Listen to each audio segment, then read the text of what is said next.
А за 6 дзён перад Пасхай прыйшоў Ісус у Бытанію, дзе быў Лазар, якога Ісус падняў з мёртвых.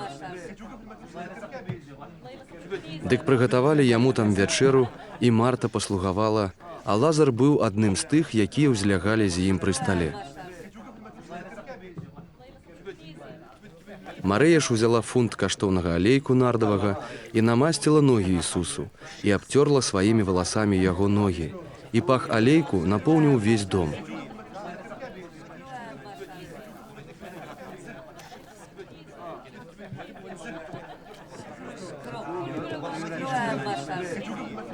Кажа тады адзін з вучняў яго, Юда Іскарыёт, які меўся яго выдаць.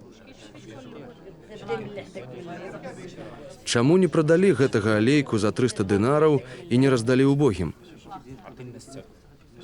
А сказаў гэта не таму, што дзеля ўбогіх цікавіўся ім, але таму, што быў злодзей, ды і маючы грашовы капшук, насіў тое, што туды кідалі. Сказаў тады Ісус: «Не дакучайце ёй, бо яна ўчыняе гэта на дзень майго пахавання. Убогіх пры сабе заўсёды маеце, а мяне не заўсёды».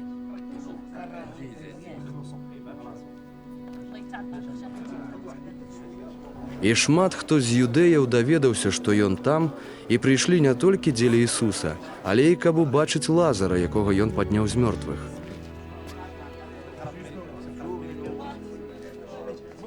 Дык першасвятары пастанавілі забіць таксама Лазара, бо многа юдэяў адыходзіла ад іх дзеля яго і ўверыла ў Ісуса.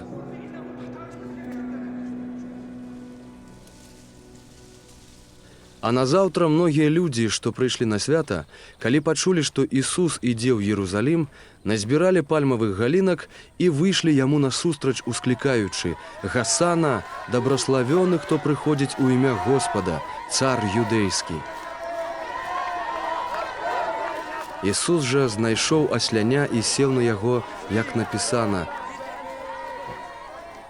«Не бойся, дачка Сіёна, вось жа валадар твой прыходзіць, седзячы на асляняце». Спачатку вучні яго не зразумелі гэтага, але калі Ісус ужо быў праслаўлены, тады яны прыпомнілі, што так было пра яго напісана і так здзейснілася з ім. Таксама сведчылі людзі, што былі з ім, калі выклікаў з магілы Лазара і падняў яго з мёртвых. З гэтай прычыны выйшаў натоўп людзей яму на спатканне, бо чулі, што ён гэткі знак учыніў. Фарысеі ж казалі між сабой: «Бачыце, што ад вас нічога не залежыць. Вось увесь свет пайшоў за ім». Між тымі, што прыбылі на дзень святочны, каб пакланіцца Богу, было таксама некалькі грэкаў. Яны вось звярнуліся да Піліпа, што быў з Бетсайды Галілейскай, і прасілі яго, кажучы: «Гаспадару, хочам пабачыць Ісуса». Дык Піліп ідзе і кажа Андрэю, а Андрэй і Піліп ідуць і кажуць Ісусу. А Ісус адказвае ім, кажучы: «Прыйшла гадзіна, каб праслаўлены быў Сын чалавечы. Сапраўды, сапраўды кажу вам, калі пшанічнае зерне, укінутае ў зямлю, не памрэ, дык застаецца адно, а калі памрэ, то прыносіць шмат пладоў. Хто любіць сваю душу, загубіць яе, а хто мае ў нянавісці сваю душу на гэтым свеце, зберажэ яе на жыццё вечнае. Хто б хацеў мне служыць, хай ідзе за мною. Ідзе я, там будзе і слуга мой. Калі хто мне служыць, ушануе яго айцец. Цяпер стрывожылася душа мая. Можа мне сказаць: «Ойча, захавай мяне ад гэтай гадзіны», але ж я прыйшоў дзеля гэтай гадзіны. Ойча, праслаў імя тваё. І азваўся голас з неба: «І праславіў, і яшчэ праслаўлю».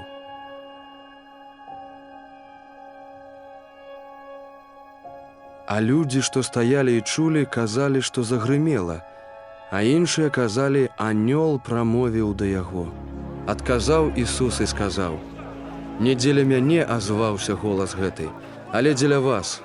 Цяпер суд гэтаму свету, цяпер князя гэтага свету выганяць вон». А я, калі буду падняты над зямлёй, усіх пацягну да сябе. А казаў гэта, вызначаючы, якою смерцю мае памерці. Адказаў яму натоўп: мы чулі з закону, што Христос трывае вечна.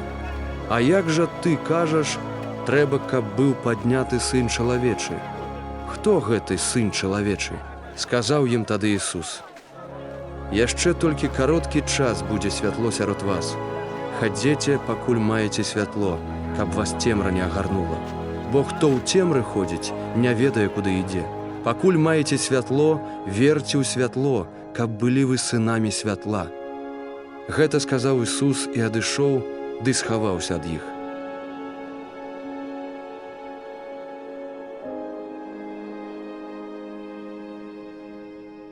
Ды хоць так многа знакаў учыніў перад імі, не верылі ў яго,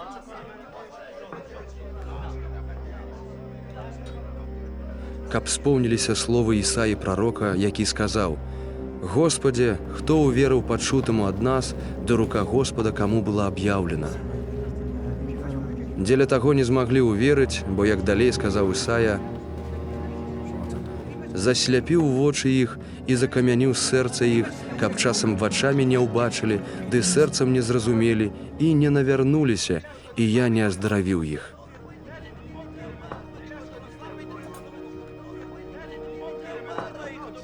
Гэта сказаў Ісая, калі ўбачыў хвалу яго і гаварыў пра яго. Усё ж такі многа з начальнікаў уверыла ў яго, але са страху перад фарысеямі не прызнаваліся, каб іх не вылучылі з сінагогі. Бо славу людзей больш узлюбілі, чым славу Божую.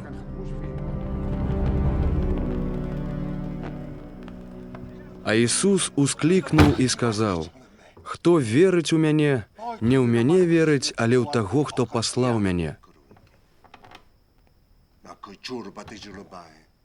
І хто мяне бачыць, бачыць таго, хто паслаў мяне. Я святлом прыйшоў у свет, каб кожны, хто верыць у мяне, не заставаўся ў цемры. І хто б слухаў словы мае, а не збярог, я яго не суджу, бо я не прыйшоў, каб судзіць свет, але каб збавіць свет. Хто грэбуе мною і не прымае слоў маіх, той ужо мае таго, хто будзе судзіць яго. Слова, што я сказаў, яно асудзіць яго ў апошні дзень. Бо я не ад самога сябе гаварыў, але Айцец, які мяне паслаў, ён мне даў загад, што маю гаварыць і вясціць.